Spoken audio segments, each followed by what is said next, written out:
ಅಲ್ಹಮ್ದುಲಿಲ್ಲಾಹಿ ರಬ್ಬಿಲ್ ಆಲಮೀನ್. ಅತ್ಯಂತ ಆದರಣೀಯರಾದ ನನ್ನೆಲ್ಲ ಶ್ರೋತೃಗಳೇ, ನಾವಿಂದು ಪ್ರವಾದಿ ಮೊಹಮ್ಮದ್ ಸಲ್ಲಲ್ಲಾಹು ಅಲೈಹಿ ವಸಲ್ಲಂ ಅವರ ಜೀವನ ಮತ್ತು ಸಂದೇಶದ 44ನೇ ಸರಣಿಯಲ್ಲಿದ್ದೇವೆ.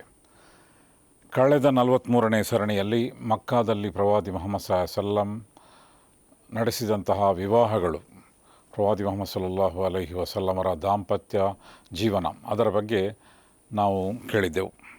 ಪ್ರವಾದಿ ಮೊಹಮ್ಮದ್ ಸಲ್ಲಮರ ದಾಂಪತ್ಯ ಜೀವನಕ್ಕೆ ಮತ್ತು ವಿವಾಹಗಳಿಗೆ ಬೇರೆ ಬೇರೆ ಪ್ರಮುಖ ಕಾರಣಗಳಿತ್ತು ಇತ್ಯಾದಿ ವಿವರಗಳನ್ನು ನಾವು ಕೇಳಿದ್ದೇವೆ. ಅವರು ತಮ್ಮ 25ನೇ ವರ್ಷದ ತುಂಬು ಯೌವನದಲ್ಲಿ 40ನೇ ವರ್ಷದ ಖದೀಜಾ ರದಿಯಲ್ಲಾಹು ತಾಲಾ ಅನ್ಹಾ ರವರನ್ನು ವಿವಾಹವಾಗಿದ್ದರು. ಅನಂತರ ಸುಮಾರು 50 ವರ್ಷಗಳು ಆಗುವವರೆಗೆ ಅವರಿಗೆ 25 ವರ್ಷಗಳ ದಾಂಪತ್ಯ ಜೀವನದಲ್ಲಿ ಅವರು ಬೇರೆ ವಿವಾಹ ಆಗಲಿಲ್ಲ. ಒಂದೇ ಪತ್ನಿ ಅವರದ್ದಾಗಿತ್ತು. ಇಷ್ಟಾಗಿ ಆ ಪರಿಸರದಲ್ಲಿ ಮತ್ತು ಆ ಸಮಾಜದಲ್ಲಿ ಬಹುಪತ್ನಿತ್ವ ಎಂಬುದು ಒಂದು ಸಾಮಾನ್ಯ ವಿಷಯವಾಗಿತ್ತು. ಆದರೂ ಕೂಡ ಪ್ರವಾದಿ ಮೊಹಮ್ಮದ್ ಸಲ್ಲಮರು ಬಹುಪತ್ನಿತ್ವವನ್ನು ಅನುಸರಿಸಲಿಲ್ಲ ಮತ್ತು ಖದೀಜಾ ರದಿಯಲ್ಲಾಹು ತಾಲಾ ಅನ್ಹಾರವರಿಂದಲೇ ಅವರು ತಮ್ಮ ಮಕ್ಕಳನ್ನು ಕೂಡ ಪಡೆದರು. ಮತ್ತು ಪ್ರವಾದಿ ಮೊಹಮ್ಮದ್ ಸಲ್ಲಮರಿಗೆ ಸುಮಾರು 50 ವರ್ಷವಾಗುವಾಗ ಅವರ ಪತ್ನಿಗೆ 65 ವರ್ಷವಾಗಿತ್ತು. ಸುಮಾರು 65ನೇ ವರ್ಷ ಅಥವಾ ಆ ವರ್ಷದಲ್ಲಿ ಅವರು ನಿಧನ ಹೊಂದಿದರು. ಅನಂತರ ಪ್ರವಾದಿ ಮೊಹಮ್ಮದ್ ಸಲ್ಲಮರು ಮತ್ತೆ 2 ವಿವಾಹವಾದರು ಮಕ್ಕಾ ಜೀವನದಲ್ಲಿ. ಅದರ ಬಗ್ಗೆಯೂ ಕೂಡ ನಾವು ವಿವರಗಳನ್ನು ಕೇಳಿದ್ದೇವೆ. ಮತ್ತು ಅವರ ವಿವಾಹಕ್ಕೆ ಕಾರಣಗಳು ಬೇರೆ ಬೇರೆ ಕಾರಣಗಳಿತ್ತು. ಧಾರ್ಮಿಕ ಕಾರಣ ಇತ್ತು, ರಾಜಕೀಯ ಕಾರಣ ಇತ್ತು, ವಿಧವೆಯರಿಗೆ ಆಶ್ರಯ ಕೊಡುವುದಾಗಿತ್ತು, ಸಂದೇಶ ಕೊಡುವುದಾಗಿತ್ತು, ಕಾನೂನನ್ನು ಜಾರಿಗೊಳಿಸುವುದು ಆಗಿತ್ತು, ಮತ್ತು ಮುಸ್ಲಿಮರ ಪಾಲಿಗೆ ಒಂದು ಮಾರ್ಗದರ್ಶನ ಮತ್ತು ಒಂದು ಉದಾಹರಣೆಯನ್ನು ಅಲ್ಲಿ ಸ್ಥಾಪಿಸುವುದಾಗಿ, ಹೀಗೆ ಅನೇಕ ಕಾರಣಗಳು ಪ್ರವಾದಿ ಮೊಹಮ್ಮದ್ ಸಲ್ಲಮರ ವಿವಾಹಗಳಿಗೆ ಇದ್ದವು. ಇನ್ನು ಮತ್ತೊಂದು ವಿವಾಹ, ಅದು ಕೂಡ ಬಹಳ ದೊಡ್ಡ ಸಂದೇಶವನ್ನು ಹೊಂದಿರುವಂತಹ ಒಂದು ವಿವಾಹವಾಗಿದೆ. ಅದುವೇ ಹಫ್ಸಾ ರದಿಯಲ್ಲಾಹು ತಾಲಾ ಅನ್ಹಾರವರೊಂದಿಗೆ ಅವರ ವಿವಾಹ. ಅದರ ಬಗ್ಗೆ ನಾವು ಕೆಲವು ವಿಷಯಗಳನ್ನು ಇವತ್ತು ತಿಳಿಯಲು ಪ್ರಯತ್ನಿಸೋಣ. ಪ್ರವಾದಿ ಮೊಹಮ್ಮದ್ ಸಲ್ಲಲ್ಲಾಹು ಅಲೈಹಿ ವಸಲ್ಲಮರ ವಿವಾಹ ಹಫ್ಸಾರೊಂದಿಗೆ, ಹಫ್ಸಾ ಅಂತ ಹೇಳಿದರೆ ಉಮರ್ ಫಾರೂಕ್ ರದಿಯಲ್ಲಾಹು ತಾಲಾ ಅನ್ಹು ಅವರ ಮಗಳು.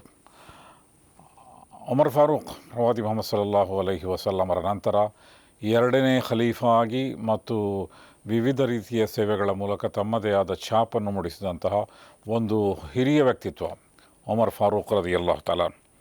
ಮತ್ತು ಹಫ್ಸಾ ಅವರ ಮಗಳು ಕೂಡ ಅಂತಹುದೇ ವ್ಯಕ್ತಿತ್ವವನ್ನು ಹೊಂದಿದ್ದರು.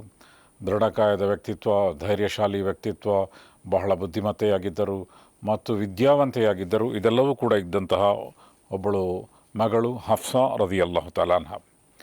ಅವರ ಮೊದಲ ವಿವಾಹ ಹುನೈಸ್ ಇಬ್ನ್ ಹುದಾಫಾ ಎಂಬ ವ್ಯಕ್ತಿಯೊಂದಿಗೆ ನಡೆದಿತ್ತು. ಮತ್ತು ಅವರು ಬದ್ರ್ ಯುದ್ಧದಲ್ಲಿಯೂ ಭಾಗವಹಿಸಿದ್ದರು ಮತ್ತು ಉಹದ್ ಯುದ್ಧದಲ್ಲಿಯೂ ಕೂಡ ಭಾಗವಹಿಸಿದ್ದರು. ಉಹದ್ ಯುದ್ಧದ ಗಾಯಗಳಿಂದಾಗಿ ಅನಂತರ ಅವರು ನಿಧನರಾದರು. ಹೀಗೆ ಹಫ್ಸಾ ರದಿಯಲ್ಲಾಹು ತಾಲಾ ಅನ್ಹಾರವರು ತಮ್ಮ 20ನೇ ಪ್ರಾಯದಲ್ಲಿ ಆಕೆ ವಿಧವೆಯಾದರು. ಆಗ ಸಹಜವಾಗಿ ತಂದೆಯ ಮನೆಯಲ್ಲಿ ಉಮರ್ ಫಾರೂಕ್ ರದಿಯಲ್ಲಾಹು ತಾಲಾ ಅನ್ಹುರವರಿಗೆ ತನ್ನ ಮಗಳನ್ನು ಸೂಕ್ತವಾದ ಗಂಡನ್ನು ಹುಡುಕಿ ವರಿಸಬೇಕು ಎಂಬ ಚಿಂತೆ ಉಂಟಾಯಿತು. ಇದರಲ್ಲಿಯೂ ನಮಗೆ ಒಂದು ಉದಾಹರಣೆ ಇದೆ. ಎಲ್ಲ ಪ್ರಕರಣಗಳಲ್ಲಿ ಒಂದು ಉದಾಹರಣೆ ಇದೆ. ಉದಾಹರಣೆಗೆ ಅರಬ್ ನಾಡಿನಲ್ಲಿ ಈಗಲೂ ಕೂಡ ಒಂದು ಸಂಸ್ಕೃತಿ ಇದೆ. ಅದೇನಂತ ಹೇಳಿದರೆ, ತನ್ನ ಮಗಳಿಗೆ ಅಥವಾ ಯಾವುದೇ ಹೆಣ್ಣಿಗೆ ವರ ಹುಡುಕಿಕೊಂಡು ಬರಬೇಕು, ವಿವಾಹದ ಸಂದೇಶ ಬರಬೇಕು, ಆಗ ಮಾತ್ರ ನಾವು ವಿವಾಹ ಮಾಡುತ್ತೇವೆ. ಇಲ್ಲದೆ ಹೋದರೆ ನಾವು ವಿವಾಹದ ಸಂದೇಶ ಕೊಂಡು ಹೋಗುವುದು ಅದು ನಮ್ಮ ಘನತೆಗೆ ತಕ್ಕುದಲ್ಲ ಎಂಬಂಥ ಒಂದು ಭಾವನೆ ಇದೆ ಮತ್ತು ಆ ಸಂಸ್ಕೃತಿಯನ್ನು ಕೆಲವು ಕಡೆ ಪಾಲಿಸಲಾಗುತ್ತದೆ. ಆದರೆ ಇಲ್ಲಿ ನಮಗೆ ಕಂಡು ಬರುವುದೇನಂತ ಹೇಳಿದರೆ, ಉಮರ್ ಫಾರೂಕ್ ರದಿಯಲ್ಲಾಹು ತಾಲಾ ಅನ್ಹುರವರಂತಹ ಒಬ್ಬ ಮಾದರಿ ವ್ಯಕ್ತಿತ್ವ. ಅವರು ತಮ್ಮ ಮಗಳ ಬಗ್ಗೆ ಚಿಂತಿತರಾಗಿದ್ದರು ಮತ್ತು ಮಗಳ ವಿವಾಹವನ್ನು ಮಾಡಬಯಸಿದ್ದರು. ಅದಕ್ಕಾಗಿ ಅವರು ಮೊಟ್ಟಮೊದಲನೇದಾಗಿ ಉಸ್ಮಾನ್ ಬಿನ್ ಅಫ್ಫಾನ್ ರದಿಯಲ್ಲಾಹು ತಾಲಾ ಅನ್ಹುರವರನ್ನು ಸಂಪರ್ಕಿಸಿದರು. ಉಸ್ಮಾನ್ ಬಿನ್ ಅಫ್ಫಾನ್ ರದಿಯಲ್ಲಾಹು ತಾಲಾ ಅನ್ಹು ಇಸ್ಲಾಮಿನ 3ನೇ ಖಲೀಫಾ ಮತ್ತು ಪ್ರವಾದಿ ಮೊಹಮ್ಮದ್ ಸಲ್ಲಲ್ಲಾಹು ಅಲೈಹಿ ವಸಲ್ಲಮರ ಮಗಳಾದ ರುಕಯ್ಯಾ ರದಿಯಲ್ಲಾಹು ತಾಲಾ ಅನ್ಹಾರವರನ್ನು ವಿವಾಹವಾಗಿ ಆಗ ತಾನೇ ರುಕಯ್ಯಾರವರು ನಿಧನರಾಗಿದ್ದರು. ಮತ್ತು ಅವರು ಬದ್ರ್ ಯುದ್ಧಕ್ಕೆ ಅವರು ಹೋಗಿರಲಿಲ್ಲ. ಅದಕ್ಕೆ ಕಾರಣ ಏನು ಅಂತ ಹೇಳಿದರೆ, ಪ್ರವಾದಿ ಮೊಹಮ್ಮದ್ ಸಲ್ಲಮರ ಮಗಳಾದಂತಹ ರುಕಯ್ಯಾ ಆ ಸಂದರ್ಭದಲ್ಲಿ ತೀವ್ರವಾದ ರೋಗಕ್ಕೆ ತುತ್ತಾಗಿದ್ದರು. ಆಗ ಪ್ರವಾದಿ ಮೊಹಮ್ಮದ್ ಸಲ್ಲಮರವರಿಗೆ ಅನುಮತಿ ಕೊಟ್ಟಿದ್ದರು, ನೀವು ಬದ್ರ್ ಯುದ್ಧಕ್ಕೆ ಬರಬೇಕಾಗಿಲ್ಲ, ಬದಲಾಗಿ ತಮ್ಮ ಪತ್ನಿಯ ಶುಶ್ರೂಷೆ ಮಾಡಿ. ಮತ್ತು ಬದ್ರ್ ಯುದ್ಧದಲ್ಲಿ ಮುಸ್ಲಿಮರಿಗೆ ದೊಡ್ಡ ವಿಜಯವಾಯಿತು. ಆ ವಿಜಯದ ಸಂದೇಶದೊಂದಿಗೆ ಅವರು ಹಿಂದಿರುಗಿ ಬಂದಾಗ ರುಖಯ್ಯ ರದಿಯಲ್ಲಾಹು ತಾಲಾ ಅನ್ಹಾರವರು ಆಗಲೇ ನಿಧನ ಹೊಂದಿದ್ದರು ಮತ್ತು ಅವರ ದಫನ ಕಾರ್ಯ ಮುಗಿದಿತ್ತು. ಆ ಕಾರಣದಿಂದ ಉಸ್ಮಾನ್ ಬಿನ್ ಅಫ್ಫಾನ್ ರದಿಯಲ್ಲಾಹು ತಾಲಾ ಅನ್ಹುರವರನ್ನು ಬದರ್ನ ಸಹಾಬಿಗಳಲ್ಲಿ, ಬದರ್ನಲ್ಲಿ ಭಾಗವಹಿಸಿದಂತಹ ಸಹಾಬಿಗಳಿಗೆ ಒಂದು ದೊಡ್ಡ ಸ್ಥಾನ ಇದೆ. ಆ ಸ್ಥಾನದಲ್ಲಿ ಉಸ್ಮಾನ್ ಬಿನ್ ಅಫ್ಫಾನ್ ರದಿಯಲ್ಲಾಹು ತಾಲಾ ಅನ್ಹುರವರನ್ನು ಕೂಡ ಸೇರಿಸಲಾಗುತ್ತದೆ. ಏಕೆಂತ ಹೇಳಿದರೆ ಅವರಿಗೆ ಬದರ್ ಯುದ್ಧದಲ್ಲಿ ಭಾಗವಹಿಸಬೇಕು ಎಂಬ ಉತ್ಸುಕತೆ ಇತ್ತು. ಆದರೆ ತಮ್ಮ ಪತ್ನಿಯ ಅನಾರೋಗ್ಯದ ಕಾರಣದಿಂದ ಅವರಿಗೆ ಬದರ್ ಯುದ್ಧದಲ್ಲಿ ಭಾಗವಹಿಸಲು ಸಾಧ್ಯವಾಗಿರಲಿಲ್ಲ. ಉಸ್ಮಾನ್ ಬಿನ್ ಅಫ್ಫಾನ್ ರದಿಯಲ್ಲಾಹು ತಾಲಾ ಅನ್ಹು ಈ ಕಾರಣದಿಂದ ವಿಧೂರರಾಗಿದ್ದರು, ಒಬ್ಬಂಟಿಯಾಗಿದ್ದರು. ಅವರ ಪತ್ನಿಯ ನಿಧನವಾಗಿತ್ತು. ಆದ್ದರಿಂದ ಒಮರ್ ರದಿಯಲ್ಲಾಹು ತಾಲಾ ಅನ್ಹು ಮೊಟ್ಟ ಮೊದಲು ಉಸ್ಮಾನ್ ರದಿಯಲ್ಲಾಹು ತಾಲಾ ಅನ್ಹುರವರ ಬಳಿ ಬಂದು ತಮ್ಮ ಮಗಳ ಬಗ್ಗೆ ಪ್ರಸ್ತಾವಿಸಿದರು. ನನ್ನ ಮಗಳಾದಂತಹ ಹಫ್ಸಾ ರದಿಯಲ್ಲಾಹು ತಾಲಾ ಅನ್ಹಾರವರ ಬಗ್ಗೆ ನಿಮ್ಮ ಅಭಿಪ್ರಾಯವೇನು? ಹಫ್ಸಾರ ಬಗ್ಗೆ ಒಂದು ರಹಸ್ಯದ ವಿಷಯ ಅವರಿಗೆ ತಿಳಿದಿತ್ತು. ಆ ರಹಸ್ಯ ಏನು ಎಂಬುದನ್ನು ನನ್ನ ಕೆಲವು ನಿಮಿಷಗಳಲ್ಲಿ ನಾನು ನಿಮಗೆ ಹೇಳಲಿಕ್ಕೆ ಬಯಸ್ತೇನೆ. ಆ ರಹಸ್ಯ ತಿಳಿದಿದ್ದ ಕಾರಣದಿಂದ ಉಸ್ಮಾನ್ ಬಿನ್ ಅಫ್ಫಾನ್ ರದಿಯಲ್ಲಾಹು ತಾಲಾ ಅನ್ಹುರವರು ಅವರ ಪ್ರಸ್ತಾಪವನ್ನು ಸ್ವೀಕರಿಸಲಿಲ್ಲ ಮತ್ತು ಕೆಲವು ದಿನಗಳ ನಂತರ ಹೇಳಿದರು, ಈ ಪ್ರಸ್ತಾಪವನ್ನು ಸ್ವೀಕರಿಸಲು ನನಗೆ ಸಾಧ್ಯವಿಲ್ಲ. ಉಮರ್ ರದಿಯಲ್ಲಾಹು ತಾಲಾ ಅನ್ಹುರವರು ವಿವಾಹದ ಸಂದೇಶವನ್ನು ಉಸ್ಮಾನ್ ರದಿಯಲ್ಲಾಹು ತಾಲಾ ಅನ್ಹು ಬಳಿ ಯಾಕೆ ಕೊಂಡು ಹೋಗಿದ್ದರು ಅಂತ ಹೇಳಿದರೆ, ಆಗಿನ ಕಾಲದ ವಿವಾಹಗಳನ್ನು ನೀವು ನೋಡುವುದಾದರೆ ತನ್ನ ಅತ್ಯಂತ ಹತ್ತಿರದ ಜನರೊಂದಿಗೆ ಹಿರಿಯ ಸಂಬಂಧ, ಮತ್ತಷ್ಟು ಆಪ್ತವಾದಂತಹ ಗಾಢವಾದಂತಹ ಸಂಬಂಧ ಬೇಕು ಎಂಬ ನೆಲೆಯಲ್ಲಿ ಅವರು ವಿವಾಹದ ಸಂದೇಶವನ್ನು ಹತ್ತಿರದವರಿಗೆ ಕೊಂಡು ಹೋಗುತ್ತಿದ್ದರು. ಪ್ರವಾದಿ ಮುಹಮ್ಮದ್ ಸಲ್ಲಲ್ಲಾಹು ಅಲೈಹಿ ವಸಲ್ಲಮರ ಜೀವನದಲ್ಲಿ ಇದನ್ನು ಕಾಣ್ಬೋದು. ಪ್ರವಾದಿ ಮುಹಮ್ಮದ್ ಸಲ್ಲಲ್ಲಾಹು ಅಲೈಹಿ ವಸಲ್ಲಮರ ಇಬ್ಬರು ಅಳಿಯಂದಿರು, ಅವರ ಅತ್ಯಂತ ಆಪ್ತೇಷ್ಟರು, 3ನೇ ಖಲೀಫಾ ಮತ್ತು 4ನೇ ಖಲೀಫಾದಂತಹ ಉಸ್ಮಾನ್ ಬಿನ್ ಅಫ್ಫಾನ್ ಮತ್ತು ಅಲಿ ರದಿಯಲ್ಲಾಹು ತಾಲಾ ಅನ್ಹುರವರು ಅವರ ಇಬ್ಬರು ಅಳಿಯಂದಿರಾಗಿದ್ದರು. ಮತ್ತು ಅವರ ಇಬ್ಬರು ಮಾವಂದಿರು ಅಂತ ಹೇಳಿದರೆ ಅಬೂಬಕರ್ ಸಿದ್ದೀಕ್ ರದಿಯಲ್ಲಾಹು ತಾಲಾ ಅನ್ಹುರವರ ಮಗಳನ್ನು ಕೂಡ ಅವರು ವರಿಸಿದ್ದರು. ಅದೇ ರೀತಿ ಉಮರ್ ಫಾರೂಕ್ ರದಿಯಲ್ಲಾಹು ತಾಲಾ ಅನ್ಹುರವರ ಮಗಳನ್ನು ಕೂಡ ಅವರು ವರಿಸಿದ್ದರು. ಆದ್ದರಿಂದ ಈ ಸಂಬಂಧ, ಈ ವಿವಾಹದ ಸಂಬಂಧ ಇದು ಮೊದಲೇ ಇದ್ದಂತಹ ಆತ್ಮೀಯತೆ ಅದನ್ನು ಮತ್ತಷ್ಟು ದೃಢಗೊಳಿಸುತ್ತದೆ ಎಂಬುದು ಇಸ್ಲಾಂ ಸೂಚಿಸುವಂತಹ, ಇಸ್ಲಾಂ ಕಲಿಸುವಂತಹ ಒಂದು ವಿಷಯವಾಗಿದೆ.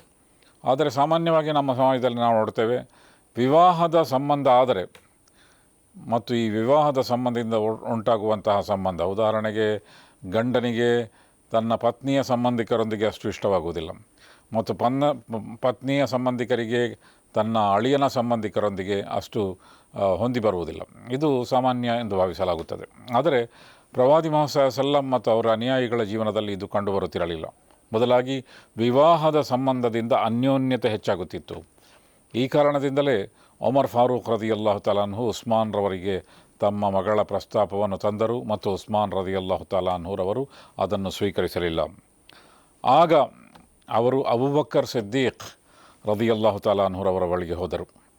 ಅಬೂಬಕರ್ ಸಿದ್ದೀಕ್ ರದಿಯಲ್ಲಾಹು ತಾಲಾ ಅನ್ಹು ಪ್ರವಾದಿ ಮುಹಮ್ಮದ್ ಸಲ್ಲಲ್ಲಾಹು ಅಲೈಹಿ ವಸಲ್ಲಮರಿಗಿಂತ 1-2 ವರ್ಷ ಕಿರಿಯವರು. ಅಂದರೆ ಅವರ ವಯಸ್ಸು ಆಗ 50ಕ್ಕಿಂತ ಹೆಚ್ಚು ಆಗಿರಬಹುದು. ಯಾಕೆಂತ ಹೇಳಿದರೆ ಉಹದ್ ಯುದ್ಧ 3ನೇ ಹಿಜ್ರಿಯಲ್ಲಿ ನಡೆದಿತ್ತು. ಆ ಕಾರಣದಿಂದ ನೀವು ಅವರ ವಯಸ್ಸನ್ನು ಲೆಕ್ಕ ಮಾಡುವುದಾದರೆ 50ಕ್ಕಿಂತ ಹೆಚ್ಚಿನ ಪ್ರಾಯದವರು, ಪ್ರಾಯಶಃ 53 ವರ್ಷ ಆಗಿರಬಹುದು. ಮತ್ತು ಹಫ್ಸಾ ರದಿಯಲ್ಲಾಹು ತಾಲಾ ಅನ್ಹಾರವರ ಪ್ರಾಯ ಆಗ 20 ಆಗಿರಬಹುದು. ಮತ್ತು ಆ ಕಾಲದಲ್ಲಿ ಈ ವ್ಯತ್ಯಾಸ ಸುಮಾರು 30, 32, 34 ವರ್ಷಗಳ ವ್ಯತ್ಯಾಸ ಇತ್ತು ಪತ್ನಿ ಮತ್ತು ಪತಿಯ ನಡುವೆ. ಅದು ಸಹಜವಾಗಿತ್ತು. ನೀವು ವಿವಾಹದಕ್ಕೆ ಸಂಬಂಧಿಸಿದಂತೆ ಮತ್ತು ಇಂತಹ ಎಲ್ಲ ಸಂಸ್ಕೃತಿಗೆ ಸಂಬಂಧಿಸಿದಂತೆ ಯಾವುದೇ ವಿಷಯವನ್ನು ಅರ್ಥ ಮಾಡಿಕೊಳ್ಳಬೇಕಾದರೆ ಆ ಕಾಲ, ಆ ಪ್ರದೇಶ, ಆಗಿನ ಸಂಸ್ಕೃತಿ ಇತ್ಯಾದಿಗಳನ್ನೆಲ್ಲ ಅರ್ಥ ಮಾಡಿಕೊಳ್ಬೇಕಾಗ್ತದೆ. ಈಗಿನ ಕಾಲ, ನಾವಿರುವಂತಹ ಪ್ರದೇಶ, ಈಗಿನ ಸಂಸ್ಕೃತಿ ಅದಕ್ಕಿಂತ ಭಿನ್ನವಾಗಿರ್ಬೋದು. ಅದೆಲ್ಲವೂ ಕೂಡ ಸಹಜವಾದ್ದೇ, ಸಂಸ್ಕೃತಿಗಿಂತ ಭಿನ್ನವಾಗಿ ನಡೆಯಬೇಕಾಗಿಲ್ಲ. ಆದರೆ ಇದೆಲ್ಲವೂ ಕೂಡ ಸಾಧ್ಯವಿದೆ, ಇದೆಲ್ಲದಕ್ಕೂ ಕೂಡ ಉದಾಹರಣೆ ಇದೆ ಎಂಬುದಕ್ಕೆ ಈ ವಿವಾಹ ಪ್ರಸ್ತಾಪ ಒಂದು ಉದಾಹರಣೆ. ಅನಿವಾರ್ಯ ಕಾರಣಗಳಿಂದ ಅಥವಾ ಅನಿವಾರ್ಯ ಅಲ್ಲ, ಅಗತ್ಯ ಬಿದ್ದರೆ ನೀವು ವಯಸ್ಸನ್ನು ನೋಡಬೇಕಾಗಿಲ್ಲ. ಸಣ್ಣ ಪ್ರಾಯದ ಒಂದು ಹೆಣ್ಣನ್ನು ದೊಡ್ಡ ಪ್ರಾಯದ ವ್ಯಕ್ತಿಯೊಂದಿಗೆ ಅದು ಸೂಕ್ತ ಎಂದು ಕಂಡು ಬಂದಲ್ಲಿ ಖಂಡಿತವಾಗಿ ವಿವಾಹ ಮಾಡ್ಬೋದು. ಹೀಗೆ ಅಬೂಬಕರ್ ಸಿದ್ದೀಕ್ ರದಿಯಲ್ಲಾಹು ತಾಲಾ ಅನ್ಹುರವರಿಗೂ ಒಂದು ರಹಸ್ಯ ತಿಳಿದಿತ್ತು ಹಫ್ಸಾ ರದಿಯಲ್ಲಾಹು ತಾಲಾ ಅನ್ಹರವರ ಬಗ್ಗೆ. ಆದ್ದರಿಂದ ಅವರು ಕೂಡ ಶಾಂತರಾದರು, ಮೌನವಾದರು, ಮೌನಕ್ಕೆ ಜಾರಿದರವರು. ಮೌನ ಅಂತ ಹೇಳಿದರೆ ಮೌನಂ ಸಮ್ಮತಿ ಲಕ್ಷಣಂ ಅಂತ ಹೇಳ್ತಾರೆ. ಅದು ಮಹಿಳೆಯರಿಗೆ ಅನ್ವಯವಾಗ್ತದೆ. ಆದರೆ ಪುರುಷರಿಗೆ ಮೌನಂ ಸಮ್ಮತಿ ಲಕ್ಷಣವಾಗುವುದಿಲ್ಲ. ಮೌನ ವಹಿಸಿದರೆ ಅದು ಅಸಮ್ಮತಿಯ ಲಕ್ಷಣ ಆಗಿರ್ಬೋದು ಆಗಿನ ಕಾಲದಲ್ಲಿ, ಅಥವಾ ಸಾಮಾನ್ಯವಾಗಿ ಎಂದು ಹೇಳಲಾಗ್ತದೆ. ಆದರೆ ಅಬೂಬಕರ್ ಸಿದ್ದೀಕ್ ರದಿಯಲ್ಲಾಹು ತಆಲಾ ಅನ್ಹುರವರು ಕೂಡ ಯಾವುದೇ ಪ್ರಸ್ತಾಪವನ್ನು ಒಪ್ಪದೇ ಇದ್ದಾಗ ಉಮರ್ ರದಿಯಲ್ಲಾಹು ತಆಲಾ ಅನ್ಹುರವರಿಗೆ ಬಹಳ ಬೇಸರ ಆಯಿತು. ಸ್ವಲ್ಪ ಆಲೋಚನೆ ಮಾಡಿ ನೋಡಿ, ಪ್ರಸ್ತಾಪ ಕೊಡಲಾಗುತ್ತದೆ ಮತ್ತು ಆ ಪ್ರಸ್ತಾಪ ಸ್ವೀಕರಿಸುವುದು ಅದು ಗೌರವಾರ್ಹ ಎಂದು ಭಾವಿಸಲಾಗುತ್ತದೆ. ತನ್ನ ಮಗಳ ಪ್ರಸ್ತಾಪ ಅದನ್ನು ಅವರು ಸ್ವೀಕರಿಸಿದರೆ ಅದು ನನಗೆ ಗೌರವ ಕೊಟ್ಟಂತೆ. ಹೀಗೆ ಪ್ರವಾದಿ ಮುಹಮ್ಮದ್ ಸಲ್ಲಲ್ಲಾಹು ಅಲೈಹಿ ವಸಲ್ಲಮರ ಬಳಿಗೆ ಅವರು ತಮ್ಮ ಒಂದು ಆಕ್ಷೇಪವನ್ನು ಕೊಂಡು ಹೋದರು. ನಾನು ಎರಡು ಜನರಿಗೆ ಸಂದೇಶ ಕಳುಹಿಸಿದೆ, ನನ್ನ ಮಗಳ ಸಂದೇಶ. ಒಂದು ಉಸ್ಮಾನ್ ಬಿನ್ ಅಫ್ಫಾನ್, ಮತ್ತೊಂದು ಅಬೂಬಕರ್ ಸಿದ್ದೀಕ್. ಅವರು ನಮ್ಮ ಜೊತೆಯಲ್ಲಿರುವವರು, ನಮ್ಮ ಇಸ್ಲಾಮಿ ಕಾರ್ಯಕರ್ತರ ಪೈಕಿ ಅಗ್ರಗಣ್ಯವಾದಂತಹ ಸ್ಥಾನದಲ್ಲಿರುವವರು. ಆದರೆ ಇಬ್ಬರೂ ಸ್ವೀಕರಿಸಲಿಲ್ಲ.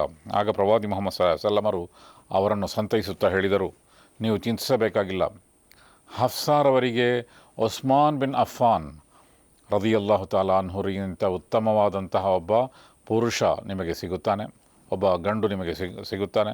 ಮತ್ತು ಅದೇ ರೀತಿಯಲ್ಲಿ ಉಸ್ಮಾನ್ ಬಿನ್ ಅಫ್ಫಾನ್ರಿಗೆ ನಿಮ್ಮ ಮಗಳಾದಂತಹ ಹಫ್ಸಾಳಿಗಿಂತ ಉತ್ತಮವಾದಂತಹ ಹೆಣ್ಣು ಸಿಗುತ್ತಾಳೆ ಎಂದವರು ಹೇಳಿದರು. ಹೀಗೆ ಅನಂತರ ಉಸ್ಮಾನ್ ಬಿನ್ ಅಫ್ಫಾನ್ರ ವಿವಾಹ ಪ್ರವಾದಿ ಮುಹಮ್ಮದ್ ಸಲ್ಲಲ್ಲಾಹು ಅಲೈಹಿ ವಸಲ್ಲಮರ ಇನ್ನೊಬ್ಬ ಮಗಳಾದಂತಹ ಉಮ್ಮು ಕುಲ್ಸೂಮ್ರೊಂದಿಗೆ ನಡೆಯಿತು. ಹೀಗೆ ಉಸ್ಮಾನ್ ಬಿನ್ ಅಫ್ಫಾನ್ರನ್ನು ಝುನ್ನೂರೈನ್ ಎಂದು ಕರೆಯುತ್ತಾರೆ.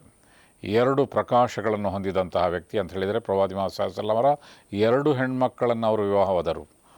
ಮತ್ತು ಪ್ರವಾದಿ ಮುಹಮ್ಮದ್ ಸಲ್ಲಲ್ಲಾಹು ಅಲೈಹಿ ವಸಲ್ಲಂ ಸ್ವತಃ ಹಫ್ಸಾ ರದಿಯಲ್ಲಾಹು ತಆಲಾ ಅನ್ಹಾರವರಿಗೆ ವಿವಾಹ ಸಂದೇಶ ಕಳುಹಿಸಿದರು ಮತ್ತು ವಿವಾಹವಾದರು.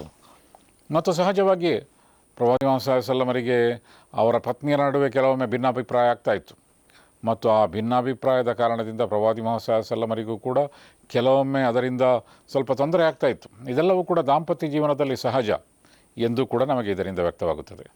ಮತ್ತು ಒಂದು ಸಂದರ್ಭದಲ್ಲಿ ಪ್ರವಾದಿ ಮುಹಮ್ಮದ್ ಸಲ್ಲಲ್ಲಾಹು ಅಲೈಹಿ ವಸಲ್ಲಮರು ಹಫ್ಸಾರ ಬಗ್ಗೆ ಬಹಳ ತೀವ್ರವಾದ ಅಸಮಾಧಾನಕ್ಕೆ ಒಳಗಾದರು. ಮತ್ತು ಹಾಗೆ ಒಳಗಾದ ನಂತರ ಅವರಿಗೆ ವಿಚ್ಛೇದನ ನೀಡುವ ತೀರ್ಮಾನ ಮಾಡಿದರು. ಮತ್ತು ವಿಚ್ಛೇದನ ನೀಡುವಂತಹ ಸಂಪೂರ್ಣವಾದಂತಹ ಒಂದು ತೀರ್ಮಾನವಾಗಿತ್ತು. ಮತ್ತು ಅಂತಹ ತೀರ್ಮಾನ ಮಾಡಿದಾಗ ಜಿಬ್ರೀಲ್ ಅಲೈಹಿಸ್ಸಲಾಂ, ದೇವಚರರಾದಂತಹ ಜಿಬ್ರೀಲ್ ಅಲೈಹಿಸ್ಸಲಾಂ ಪ್ರವಾದಿ ಮುಹಮ್ಮದ್ ಸಲ್ಲಲ್ಲಾಹು ಅಲೈಹಿ ವಸಲ್ಲಮರ ಬಳಿಗೆ ಬಂದರು ಮತ್ತು ಹೇಳಿದರು, ನೀವು ಹಫ್ಸಾರಿಗೆ ವಿಚ್ಛೇದನ ಕೊಡಬೇಡಿ. ಏಕೆಂತ ಹೇಳಿದರೆ ಹಫ್ಸಾರವರು ಕಾಯಿಮಾ ಮತ್ತು ಸಾಯಿಮಾ ಆಗಿದ್ದಾರೆ. ಕಾಯಿಮಾ ಅಂತ ಹೇಳಿದರೆ ನಮಾಜಿಗಾಗಿ ನಿಲ್ಲುವವರು, ತಹಜ್ಜುದ್ ನಮಾಜ್ ಮಾಡುವವರು. ಸಾಯಿಮಾ ಅಂತ ಹೇಳಿದರೆ ಉಪವಾಸ ವ್ರತಗಳನ್ನು ಆಚರಿಸುವವರು. ಉಪವಾಸ ವ್ರತವನ್ನು ಆಚರಿಸುವಂತಹ, ತಹಜ್ಜುದ್ ಮಾಡುವಂತಹ ಮಹಿಳೆ ಆಕೆ. ಆದ್ದರಿಂದ ವಿಚ್ಛೇದನ ಕೊಡಬೇಡಿ. ಮಾತ್ರ ಅಲ್ಲ, ಸ್ವರ್ಗದಲ್ಲಿಯೂ ಕೂಡ ಆಕೆ ನಿಮ್ಮ ಪತ್ನಿ ಎಂದು ಪ್ರವಾದಿ ಮುಹಮ್ಮದ್ ಸಲ್ಲಲ್ಲಾಹು ಅಲೈಹಿ ವಸಲ್ಲಮರಿಗೆ ಅಲ್ಲಾಹನ ಸಂದೇಶವನ್ನು ಜಿಬ್ರೀಲ್ ಅಲೈಹಿಸ್ಸಲಾಂ ಮುಟ್ಟಿಸಿದರು. ಇದರಲ್ಲಿಯೂ ನಮಗೆ ಒಂದು ದೊಡ್ಡ ಪಾಠ ಇದೆ. ಪ್ರವಾದಿ ಮುಹಮ್ಮದ್ ಸಲ್ಲಲ್ಲಾಹು ಅಲೈಹಿ ವಸಲ್ಲಮರು ಅಸಮಾಧಾನ ತೋರಿ ವಿಚ್ಛೇದನ ಮಾಡಬೇಕು ಎಂದು ಬಯಸಿದರೂ ಕೂಡ ಅದರ ಅರ್ಥ ಅವರು ಕೆಟ್ಟ ವ್ಯಕ್ತಿ ಎಂದಲ್ಲ. ಹಫ್ಸಾ ರದಿಯಲ್ಲಾಹು ತಆಲಾ ಕೆಟ್ಟ ವ್ಯಕ್ತಿ ಅಂತ ಹೇಳಿದರೆ ಅಲ್ಲ, ಅದರ ಅರ್ಥ ಅಲ್ಲ. ಬದಲಾಗಿ ಅವರ ಸ್ಥಾನ ಎಷ್ಟು ಉನ್ನತವಾಗಿತ್ತು ಅಂತ ಹೇಳಿದರೆ ಅಲ್ಲಾಹನೇ ಅಲ್ಲಿ ಜಿಬ್ರೀಲ್ ಅಲೈಹಿಸ್ಸಲಾಮನನ್ನು ಕಳಿಸುತ್ತಾನೆ ಮತ್ತು ಅವರ ವೈಯಕ್ತಿಕ ಜೀವನದ, ಅವರ ಉಪವಾಸ ವ್ರತ, ಅವರ ತಹಜ್ಜುದ್ ಇತ್ಯಾದಿಗಳ ಪ್ರಸ್ತಾಪ ಮಾಡಲಾಗುತ್ತದೆ. ಮತ್ತು ಹೀಗೆ ವೈಯಕ್ತಿಕ ಜೀವನದಲ್ಲಿ ನಾವು ಪಾಲಿಸುವಂತಹ ದೇವಭಕ್ತಿಗೆ ಎಷ್ಟು ಪ್ರಾಮುಖ್ಯತೆ ಇದೆ ಎಂದು ಇದರಿಂದ ನಮಗೆ ವ್ಯಕ್ತವಾಗ್ತದೆ. ಮತ್ತು ನಾವು ಅಂತಹ ಶ್ರದ್ಧೆ ನಾವು ಮಾಡಿದರೆ ಅದನ್ನು ಅಲ್ಲಾಹನು ಸದಾ ನೋಡುತ್ತಾನೆ ಎಂದೂ ಕೂಡ ನಮಗೆ ವ್ಯಕ್ತವಾಗುತ್ತದೆ. ಇಲ್ಲಿ ಈ ವಿಷಯ ಪ್ರವಾದಿ ಮುಹಮ್ಮದ್ ಸಲ್ಲಲ್ಲಾಹು ಅಲೈಹಿ ವಸಲ್ಲಮರ ಸಂತಾನದ ವಿಷಯವಾದ್ದರಿಂದ, ಪ್ರವಾದಿ ಮುಹಮ್ಮದ್ ಸಲ್ಲಲ್ಲಾಹು ಅಲೈಹಿ ವಸಲ್ಲಮರು ಇದ್ದುದರಿಂದ ಅಲ್ಲಿ ಅಲ್ಲಾಹನು ಜಿಬ್ರೀಲ್ ಅಲೈಹಿಸ್ಸಲಾಮರನ್ನು ಕಳುಹಿಸುತ್ತಾನೆ. ಮತ್ತು ಸಾಮಾನ್ಯ ವ್ಯಕ್ತಿಗಳ ಬಗ್ಗೆಯೂ ಕೂಡ ಅಲ್ಲಾಹನು ಏನು ಹೇಳ್ತಾನೆ ಅಂತ ಹೇಳಿದರೆ, ವಇಜಾ ಸಅಲಕ ಇಬಾದಿ ಅನ್ನಿ ಫಇನ್ನಿ ಕರೀಬ್, ಪವಿತ್ರ ಕುರ್ಆನ್ನ ವಾಕ್ಯ ಇದು. ಓ ಪ್ರವಾದಿ ಮುಹಮ್ಮದ್ ಸಲ್ಲಲ್ಲಾಹು ಅಲೈಹಿ ವಸಲ್ಲಮರೇ, ನನ್ನ ದಾಸರು ನನ್ನ ಬಗ್ಗೆ ಕೇಳಿದರೆ ನಾನು ಅತ್ಯಂತ ನಿಕಟವಾಗಿದ್ದೇನೆ ಎಂದು ಅಲ್ಲಾಹನು ಹೇಳುತ್ತಾನೆ. ಎಂದು ಹೇಳಿರಿ ಅಂತ ಕೂಡ ಹೇಳುವುದಿಲ್ಲ. ಯಾಕೆಂತ ಹೇಳಿದರೆ ಅಲ್ಲಾಹನು ನಾನೇ ಅಲ್ಲಿ ವೈದಾ ಸಾಲಕ ಇಬಾದಿ ಅನ್ನಿ, ನನ್ನ ದಾಸರು ಒಂದು ವೇಳೆ ನನ್ನ ಬಗ್ಗೆ ಕೇಳಿದರೆ, ಅನಂತರ ಅಲ್ಲಾಹನು ಅಲ್ಲಿ ಮಧ್ಯಪ್ರವೇಶಿಸುತ್ತಾನೆ ಮತ್ತು ಹೇಳುತ್ತಾನೆ ಫಇನ್ನಿ ಕರೀಬ್, ನಾನು ನಿಕಟವಾಗಿದ್ದೇನೆ. ಹೇಳಬೇಕಾದಂಥ ಅಗತ್ಯ ಇಲ್ಲ, ನಾನು ನಿಕಟವಾಗಿದ್ದೇನೆ ನನ್ನ ಬಗ್ಗೆ ಕೇಳಿದರೆ ಅಂತ ಹೇಳಿದರೆ, ನನ್ನೊಡನೆ ಸಹಾಯ ಯಾಚಿಸಿದರೆ ನಾನು ನಿಕಟವಾಗಿದ್ದೇನೆ. ಅಲ್ಲಾಹನು ಎಲ್ಲ ದಾಸರ ಪಾಲಿಗೆ ಅಷ್ಟು ನಿಕಟನಾಗಿದ್ದಾನೆ, ಅವರ ಪರಿಸ್ಥಿತಿಯನ್ನು ಬಲ್ಲವನಾಗಿದ್ದಾನೆ. ಮತ್ತು ನೀವು ಮಾಡುವಂತಹ ದೇವಶ್ರದ್ಧೆ, ಭಯಭಕ್ತಿ ಇತ್ಯಾದಿಗಳನ್ನು ಅಲ್ಲಾಹನು ಬಲ್ಲವನಾಗಿದ್ದಾನೆ. ಅದರ ಹೊರತಾಗಿಯೂ ಕೂಡ ಮಾನವ ಸಹಜವಾದಂತಹ ಸಂಬಂಧವನ್ನು ಮುಂದುವರಿಸಲು ಸಾಧ್ಯವಾಗದಂತಹ ಕೆಲವು ದೌರ್ಬಲ್ಯಗಳು ನಿಮ್ಮಲ್ಲಿ ಇರಬಹುದು. ಆದ್ದರಿಂದ ಇಲ್ಲಿ ಪ್ರವಾದಿ ಮೊಹಮ್ಮದ್ ಸಲ್ಲಮರೇ ವಿಚ್ಛೇದನ ಮಾಡ ಬಯಸುತ್ತಾರೆ, ಆದರೆ ಜಿಬ್ರೀಲ್ ಅಲೈಹಿಸ್ಸಲಾಂ ಅವರನ್ನು ತಡೆಯುತ್ತಾರೆ.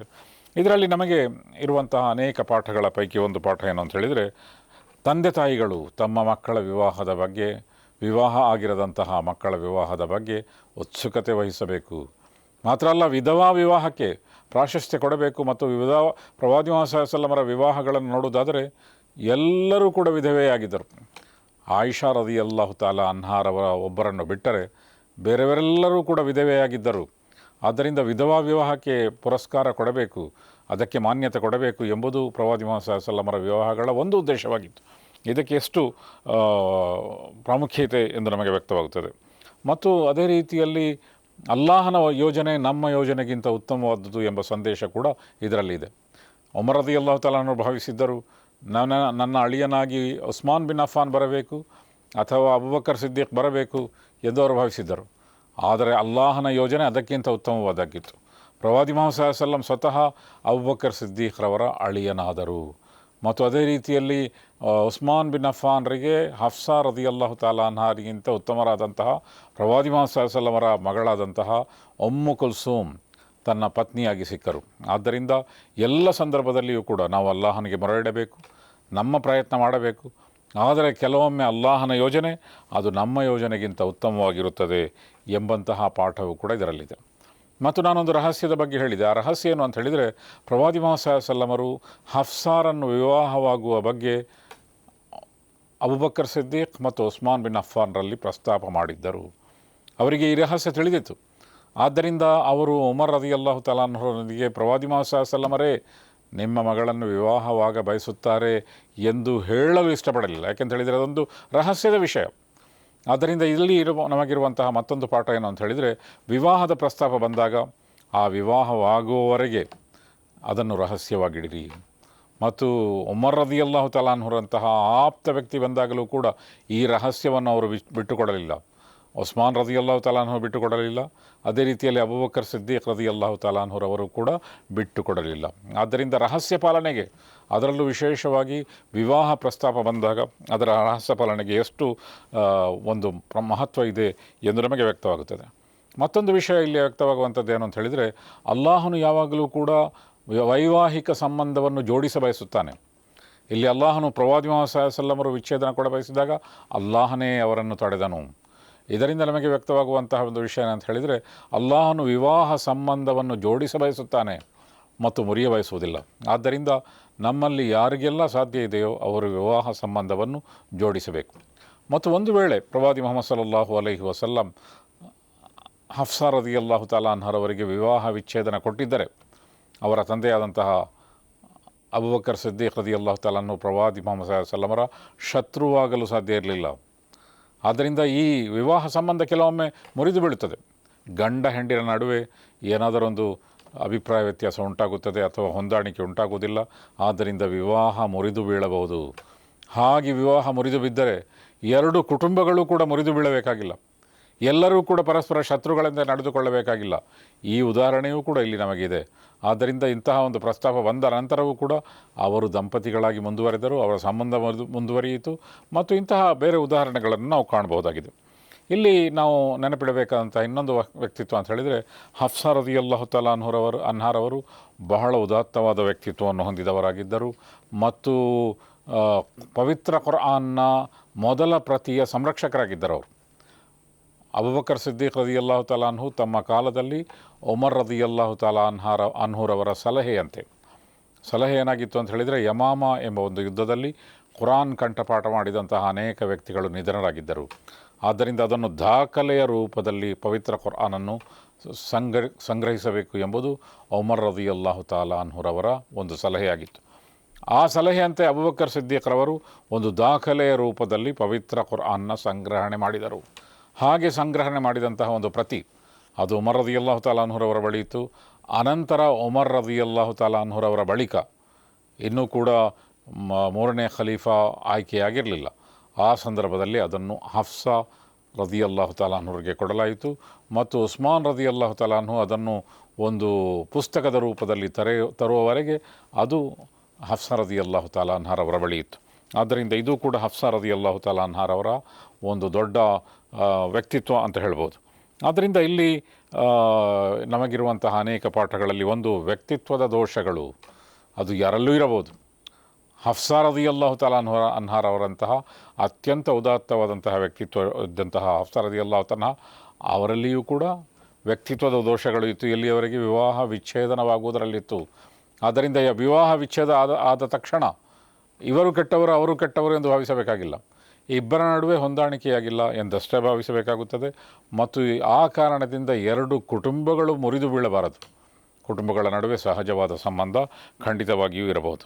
ಮತ್ತು ಅವರ ಹಫ್ಸಾ ರದಿಯಲ್ಲಾಹು ತಆಲಾ ಅನ್ಹಾರವರ ವ್ಯಕ್ತಿತ್ವ ಎಷ್ಟು ಉನ್ನತವಾಗಿತ್ತು ಅಂತ ಹೇಳಿದರೆ, ಅಲ್ಲಾಹನು ಮಧ್ಯ ಪ್ರವೇಶಿಸಿ ಅವರ ದೇವಭಕ್ತಿಯ ಬಗ್ಗೆ ತಿಳಿಸುವಷ್ಟು ಉದಾತ್ತವಾದ ವ್ಯಕ್ತಿತ್ವ ಹಫ್ಸಾ ರದಿಯಲ್ಲಾಹು ತಆಲಾ ಅನ್ಹಾರವರ ವ್ಯಕ್ತಿತ್ವವಾಗಿತ್ತು ಎಂದು ನಾವು ಅರ್ಥ ಮಾಡಿಕೊಳ್ಳುತ್ತೇವೆ. ಅದೇ ರೀತಿಯಲ್ಲಿ ಪ್ರವಾದಿ ಮುಹಮ್ಮದ್ ಸಲ್ಲಲ್ಲಾಹು ಅಲೈಹಿ ವಸಲ್ಲಮರ ಈ ನಡೆ, ಇದರಲ್ಲಿ ನಮಗೆ ಅನೇಕ ಪಾಠಗಳು, ಅನೇಕ ಕಲಿಯಬೇಕಾದಂತಹ ಅಂಶಗಳು ಕಂಡುಬರ್ತದೆ. ಅಲ್ಲಾಹನು ನಮಗೆ ಅದರ ಸೌಭಾಗ್ಯವನ್ನು ನೀಡಲಿ. ವಾಹಿರು ದಾವಾನಾ ಅನಿಲ್ ಹಮ್ದುಲಿಲ್ಲಾಹಿ ರಬ್ಬಿಲ್ ಆಲಮೀನ್.